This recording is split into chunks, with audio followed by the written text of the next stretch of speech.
உனக்கு இந்த வேலை எவ்வளவு முக்கியம்னு எனக்கு நல்லாவே தெரியும். அதையும் தாண்டி இந்த வேலையை நீ எவ்வளவு நேசிக்கிறன்னு எனக்கு தெரியும். அதனாலதான் நீ இதை ஒரு வேலையா நினைக்காம சேவையா நினைச்சு செஞ்சிட்டு இருக்க.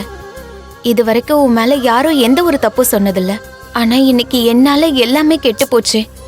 அத நினைச்சாதான் ரொம்ப கஷ்டமா இருக்கு. கிடைக்கல. இத பாரு, எனக்கு வேலை போனதை பத்தி நான் கவலைப்படல. உனக்கும் வேலை போயிடுச்சேன்னு தான் நான் வருத்தப்பட்டுட்டு இருக்கேன். எனக்கு வேலை இல்லைனாலும் நான் எப்படியாவது சமாளிச்சிருவேங்கிற நம்பிக்கை எனக்கு இருக்கு. என் குடும்பத்துக்கு இப்போ என்னோட வருமானம் இல்லைனாலும் என் அண்ணன் கேட்டரிங் ஆர்டர் எடுத்து வேலை பார்த்துட்டு இருக்கான். அதை வச்சு சமாளிச்சிட முடியும் கீதா. அதுவும் இல்லைனா நாளைக்கு எழிலுக்கு பேங்க்ல லோன் கிடைச்சா பிசினஸ் அது இதுன்னு அடுத்த கட்டத்தை நோக்கி நாங்க போயிடுவோம். நான் சரிஞ்சு கீழே விழுந்தா என்னை தூக்கி விடுறதுக்கு ஏதோ ஒரு சப்போர்ட் இருக்குன்னு நான் என்ன ஆறுதல் படுத்திப்பேன். அதுக்காக எனக்கு வேலை போனது நினைச்சு வருத்தம் இல்லாமலாம் இல்லை.